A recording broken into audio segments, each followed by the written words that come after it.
പൊന്നാനിയുടെ മണ്ണാണ്. എന്നിട്ട് പിണറായി വിജയൻ പുലമ്പുകയാണ്. പൊന്നാനിയുടെ മണ്ണിൽ ലീഗ് വേണ്ട, മലപ്പുറത്തിന്റെ മണ്ണിലും ലീഗ് വേണ്ട, കോഴിക്കോടിന്റെ മണ്ണിലും ലീഗ് വേണ്ട.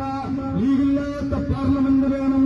അതിന് പിണറായി വിജയ നീ പിടിച്ച കൊടിയല്ല, അച്യുതാനന്ദൻ പിടിച്ച കൊടിയല്ല, ഇത് കൊടിയേറി പിടിച്ച കൊടിയല്ല. ആര് പിടിച്ച കൊടിയാണെന്നറിയുമോ? അനേകായിരം പൂർവ്വസൂരികളെ പടുത്തുയർത്തിയ ഹരിതചന്ദ്രാങ്കിത വർണ്ണ പതാക ഈ രാജ്യത്തിന്റെ മണ്ണിലേക്ക് ചുവന്ന പൂക്കളായി പിടഞ്ഞു വീണ രാജീവ് ഗാന്ധി എന്ന മഹാരഥന്റെ കൈവെള്ളയിലൂടെ കടന്നു വന്ന ത്രിവർണ്ണ പതാകയും നെറ്റോട് ചേർത്ത് പിടിച്ചുകൊണ്ട് ഐക്യജനാധിപത്യ മുന്നണിക്ക് ഈ പൊന്നാനിയുടെ മണ്ണിൽ ഒരു സ്ഥാനം നൽകിയ പെങ്ങളെ നന്ദിയുണ്ട്. കോഴിയിൽ വോട്ട് ചെയ്ത പെങ്ങളെ നന്ദിയുണ്ട്.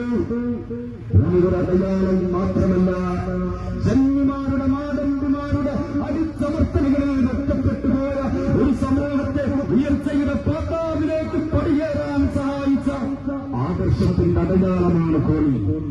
ആ കോഴി അടയാളത്തിൽ വോട്ടുകൾ രേഖപ്പെടുത്തി പിണറായി വിജയന്റെ അഹങ്കാര രാഷ്ട്രീയത്തിന് അറുതി വരുത്തിയ പെങ്ങളെ നന്ദിയുണ്ട്. അല്പസമയം കൂടി പിന്നിടുമ്പോൾ ഇതുവഴി കടന്നു വരും യുഡിഎഫിന്റെ ശക്തി.